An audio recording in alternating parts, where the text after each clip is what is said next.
Ladies and gentlemen, boys and girls, it is me, Brian S. Arnold, here with another one, the Authority Project. And I'm here with my new good friend, Nikhil.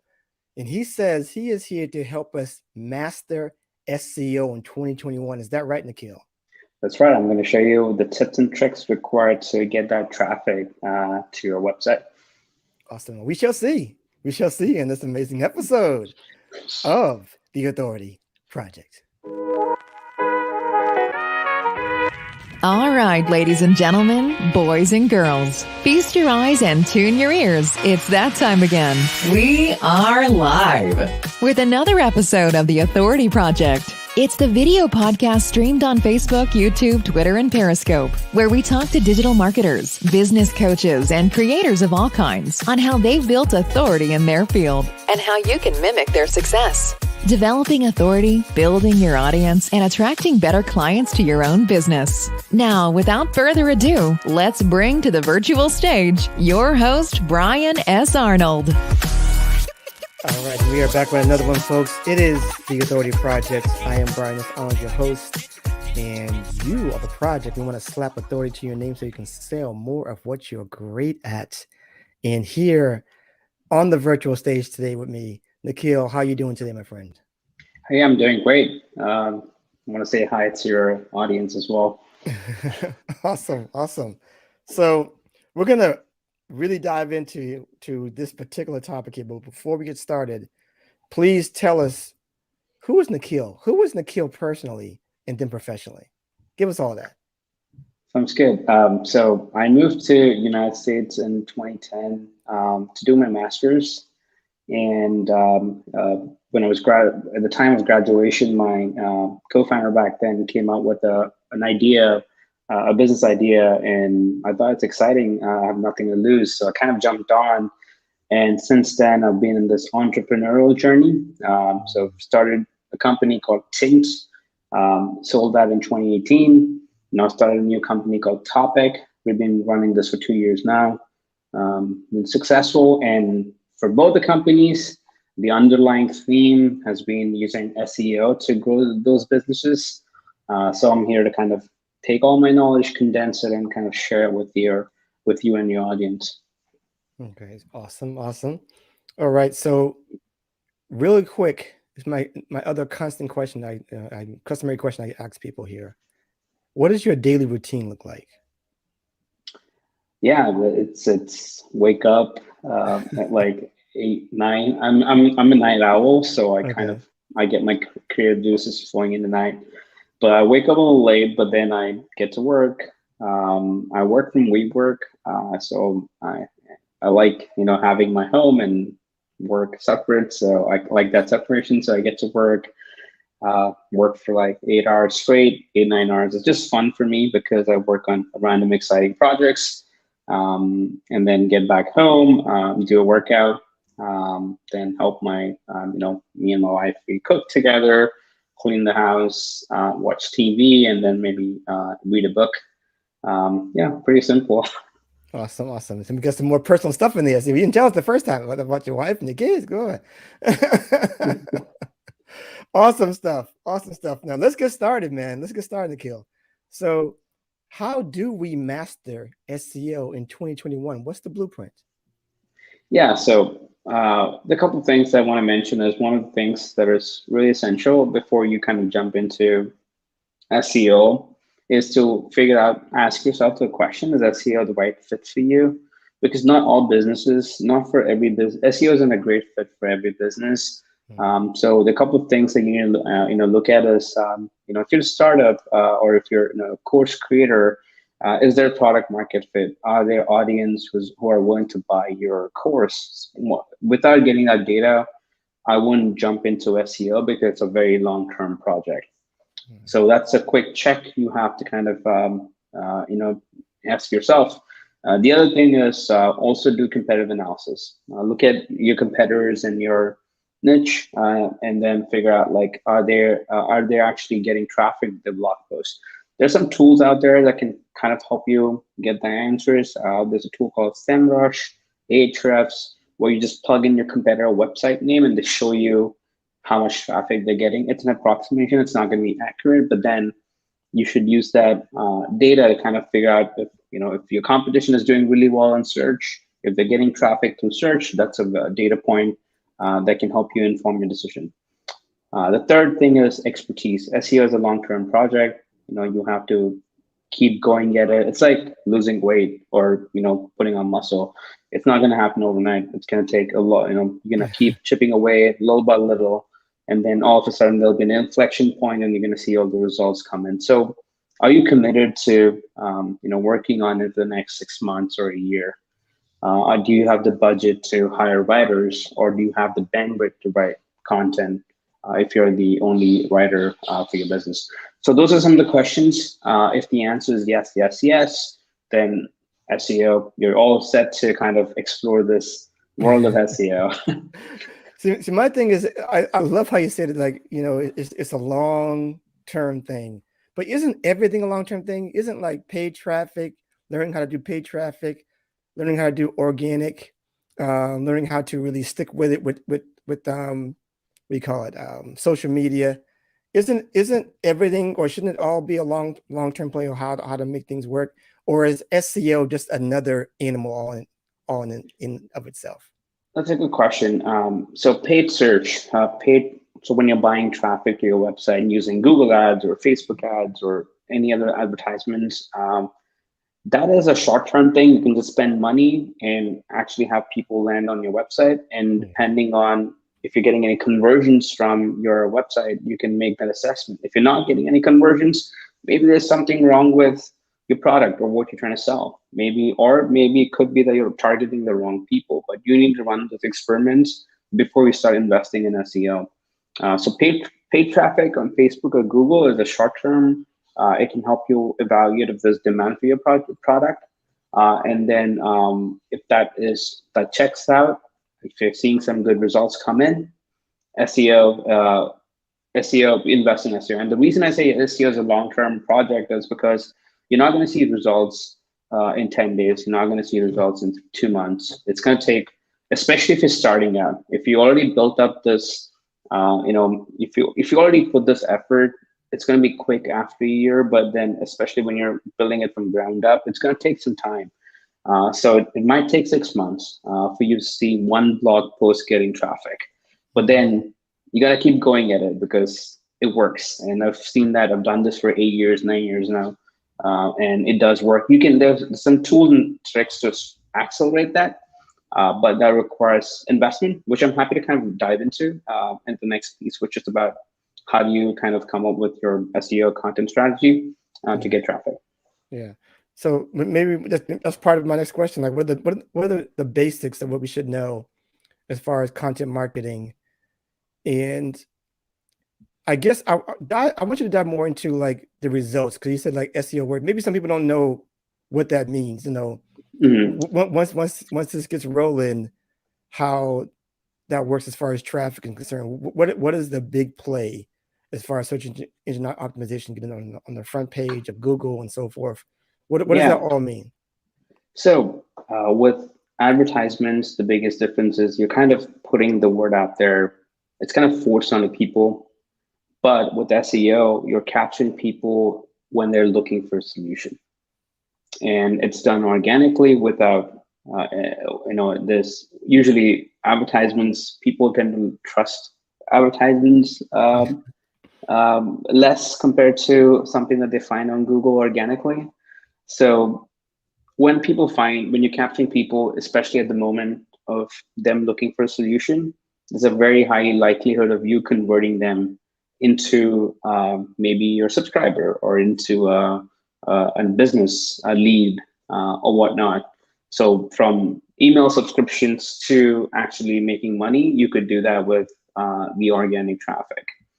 I mean, think about it this way. When you search for something on Google and you find something on Google, and let's say you're searching for shoes and then you find this website where they have awesome shoes, you're going to make a purchase, or at least you're going to give it a thought.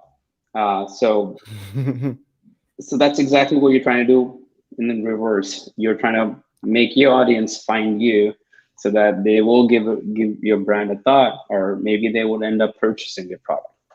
Great. So let's take that scenario on here. So you're looking for something on Google because it's Google, but we're not talking about anything else, right? Let's be honest. Google's the majority. They have the majority share in search. I think I don't know the exact breakdown, but Bing is in that. Like Google's dominating. Yeah. So but let's just put it out there that way. You're searching, and so let's go there with our strategy. Let's go with the strategy.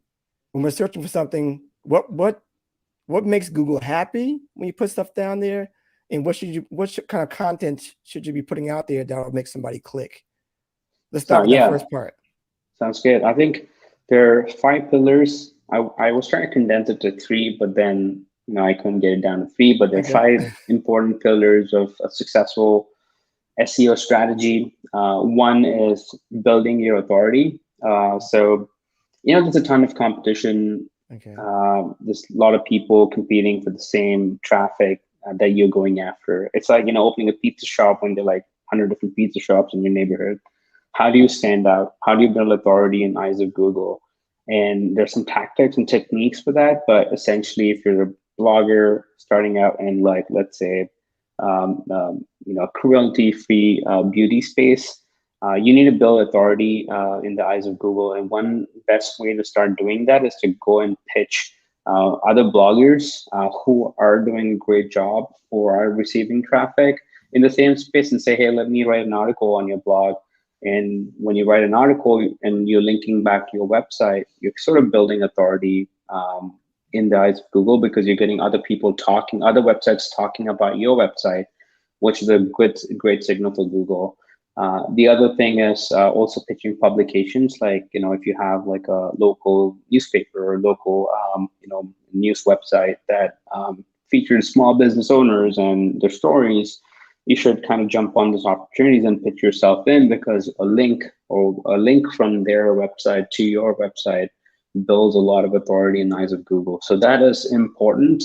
Without that, you're not going to see a lot of success with SEO. So that is the important pillar of the SEO strategy.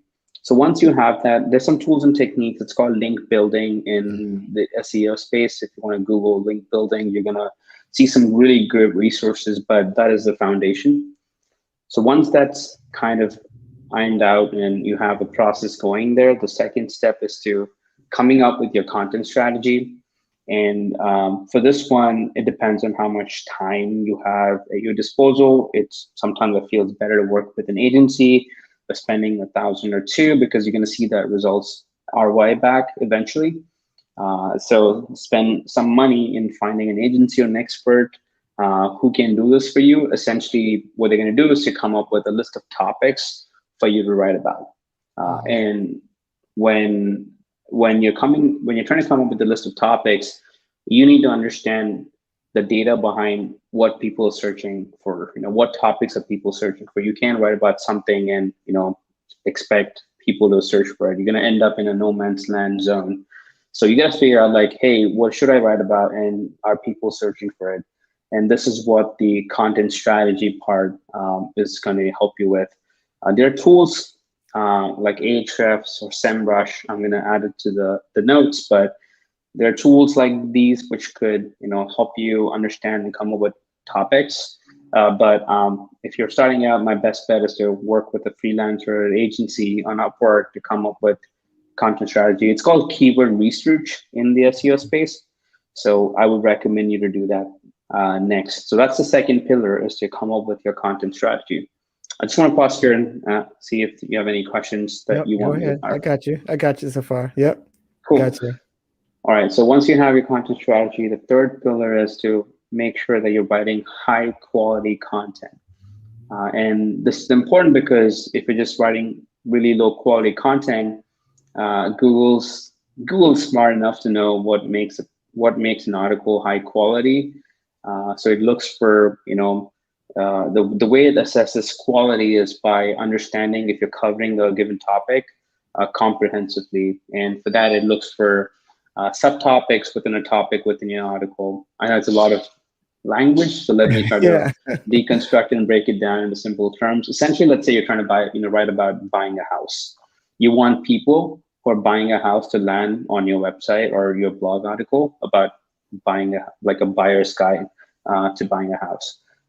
You need to write about like finding a realtor or getting a pre-approval, understanding what contingencies mean when you put in an offer, all of these things. If you don't talk about these subtopics that make up this bigger topic of buying a house, Google's gonna know that, and your audience, when they land in your article, they're gonna think, oh, you didn't cover this, I'm not gonna trust your article. They're gonna bounce back, they're gonna go to a different article and Google search results, click on it, stay on it, and Google uses these signals to bump up the ranking of articles. So that's why it's very important to cover a topic in a comprehensive fashion. And no pun intended, I work for a company called Topic, and it's going to help you write comprehensive content pretty seamlessly.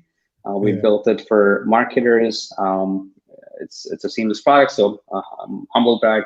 But yeah, so you should use tools like Topic to kind of craft high quality content. So I got a question there. Yeah, so I got a question there. So, because this comes up a lot, where people who put together what they call their authority sites, where they put a bunch of articles together with keywords all over the place.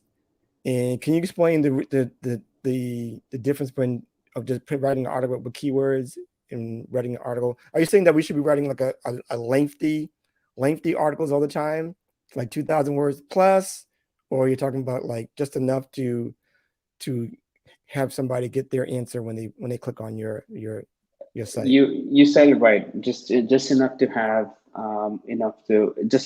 someone click on the site, and the best assessment of the actual word count is done by looking at the search results. So we have a free tool on our website called blog post length calculator, where you can plug in a topic and we show you what's the ideal word count. And the way we do it is to look at the search results, like the top 10 results, and figure out like what are the common word count range or the average word count range within those. So that's a good kind of an assessment. But I think that's a good starting point. But at the end of the day, if we can, people don't have time. If you can answer, let's say you're looking for home buying, right? You don't want like a 300 word article. You want something in depth because it's a big investment and you care about it. Right. But let's say you want to know how to make pasta or like how to make a certain recipe. You just need like a quick like recipe list and like instructions. You don't need like a 3,000 word article about what is a pasta, how it originates from, right?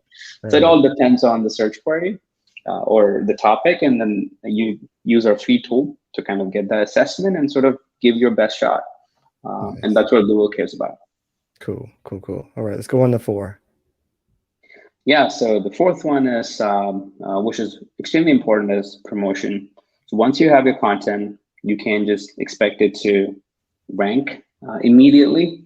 Although eventually, when you, like for example, with our current company, we do write content and Google picks it up in a couple of weeks. And this is because of the amount of effort and work that we put in over the last 2 years, year and a half now.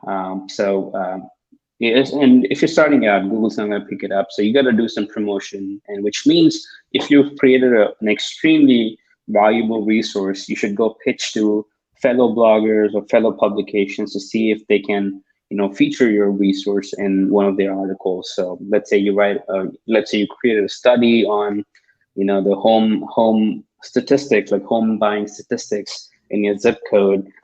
You could, publish a study and then reach out to your local news publications or local realtors to kind of for them to mention your study in their website. So that's the promotion part.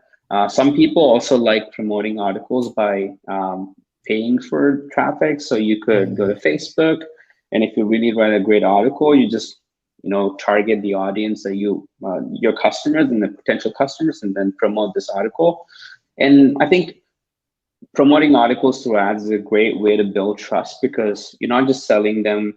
You're not trying to convince someone just through an ad. You're actually trying to convince someone through an actually informational blog post, which gives you more room to play with on your story.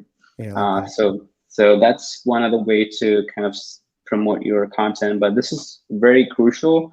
And this ties into the first pillar of building domain authority or building authority. So these two go hand in hand. So yeah, I'd like to stop here to see if you have questions. Yeah, I think that's not something I would be thinking about, but I think that makes a lot of sense to get people to kind of introduce them to what you do. You see if you're an authority on it. So get them to the article, and the article, I would assume the article will get them to a place where you want them to actually go. Correct? Makes sense. Yep, that's correct. And if you already have some social media following, and if you're, if you have other fellow, social media influencers, let's say you're a small business and you have other businesses also on social media, and each of you are following each other, and you're creating this very nice community. That's a great. You should start sharing your articles on social. But if you don't have any social media following, focusing on social while trying to get your search program up and running or SEO program up and running is not going to work. You got to do one thing really well. If between social and SEO, I would pick SEO. Social, I would pick ads because it's instant results. But building a social media following is a long-term play. And if you think you're the kind of person who prefers to be, who has this talent of posting content on a regular basis on social media, like a short form content, then pick social. But I would prefer SEO because you just keep getting those gains even if you don't post any new content. Versus social, you have to keep posting to have your brand out there. Yeah, I love it. I like that distinction. I hope everybody heard that. You don't have to keep on doing it. There was a guy who said he said like every year who'll have the same thing, like the ultimate guide to whatever it is, 2020. The next year will be the same thing, maybe a few tweaks, 2021, same tweak 2022, so it's just like it's the same article basically, but it still works. If you just change the title, it still works, and I think Google still likes it, from time to time. That's because certain topics don't change. There's not going to be a big change in a certain strategy, like home buying guide. Probably might have changed last year because of pandemic. But for the last 10 years prior to that, this the home buying guide is going to be the same thing. It's going to be based on certain principles and fundamentals. It's not going to change every year. But when you type in home buying, recommend guide or something on search, and you see an article with 2015, you're not going to click on it. So that's why people try to update the title so that you can get audience to click on it. And Google also cares about recency. They don't want outdated content. So that's a quick way of getting some good SEO wins by re-optimizing your old content instead of trying to create new content. Awesome. Awesome. So let's get back to that last pillar. All right. So the final pillar is measurement. I mean, you need to keep measuring what's working, what's not working. And there's a tool it's a free tool by Google Analytics. And for the SEO purposes, there's a tool called Search Console, Google Search Console. You have to get that installed on your website and your blog right from day one. Because as you start producing content, maybe at month 3 and month 4, you're going to have Google pick up 1 article, 2 articles. And this tool, Search Console, provides you with actual search queries people are typing in Google to find you. And once you know what queries people are actually typing in, you can kind of double down on those topics that Google's recognizing you for. So for example, let's say I'm again going back to the home buying guide example. I create a guide on home buying, and I create a guide on selling my home. And Google maybe picked up my home buying guide. It didn't pick up the other one, which means I should put in or double down efforts to create more content around the home buying guide topic. So it could be like 10 strategies to put a competitive bid for buying a home. So you need to come up with topics that Google has actually picked you up on, instead of kind of focusing on topics that Google still hasn't picked you up on. And to understand this data, there's this tool called Search Console. highly recommend it. It's free. So once you install, you will know what's working, what's not working, and double down on what's working. So these are the 5 pillars. So if I have to summarize it, build your authority, have a solid content strategy by working with the freelancer, or if you want to put in the work yourself, search for keyword research in Google, and you should find some articles. Third pillar is write high quality content. Fourth pillar is promote your content. Fifth is measure your content's performance. So do these 5 things consistently for maybe a couple of months, maybe a year, and you're gonna create this, money printing machine that through your content, depending on what you're selling. But that's the 5 pillars of a great SEO strategy. Awesome. So that's the goal, where you get to a point where you don't have to do, keep on, like you said, posting over and over and over again. So exactly. So it's like dividends. When you buy a stock and you have a company paying your dividends for your stock, and you're making really good money, the stock is appreciating and you're also getting dividends. Content SEO is like that. It's going to pay your dividends even if you're not producing new content. Awesome. So I think one of my last questions is, like, what is working today in 2021? We're talking about this year, as opposed to years past. What has changed with SEO that what is the significant changes, should I say? Yeah, the main change is people thought by adding certain keywords in their sprinkling keywords inside the article would get you to rank on Google, even if they don't have high quality content. Previously in 2010, maybe it worked, but Google got smarter, so it doesn't work anymore. The other thing that people game this, they buy links, so they pay someone else to link to their resource. Okay. And they've done this at a massive scale, and it was working in the past, but now these days, Google is cracking down on our, sites that are actually accepting paid links in exchange for SEO benefits. So I wouldn't recommend kind of going into that route. So that doesn't work anymore. So those 2 things, I mean, maybe it does work in new niches where there's not a lot of competition, but when there's a lot of competition doing extremely good job, it's not going to work. Awesome. It's like, having, like, you have maybe, like, good analogy would be, let's say you have like a Indian restaurant in a location where there are no Indian restaurants. Right. Even if you don't have great food, maybe you're going to do good business. But now once you have 10 good Indian restaurants, you can just have a lame service or low food quality that kind of stand out. You're going to run out of business. So right now, that's what the space has become, is a lot of competition. So you got to keep stepping up and delivering the goods. Awesome. This has been amazing, man. I got one last question just to wrap this up, because this has been outstanding so far. So one last question I'm going to ask you, actually, of all of my guests, and it goes like this. There are people out here now that are watching you now, they're listening to you later, and they want to do the same things that you're doing, maybe have similar journeys, where they want to help people with their SEO, right? And can you tell them, just in your own words, and I'll put you front and center, how they can become an authority in this space? See where your passion is, dive into it, and then you can learn stuff along the way. It's not going to be you're not going to pick up things in a day or 2. It's going to take a couple of months. It took me 2 years to get to 8 years to get to this level. But when I started working a topic, that's when I started picking up the skills on SEO. But until you dive in and commit yourself, you're not going to become an authority. But once you start committing yourself and sort of building your knowledge, you'll be surprised in a year or 2, you are going to be, you would become the authority. You will be at the same level as the people you were looking up to before you got started. Awesome. So hear that, guys. Dive in.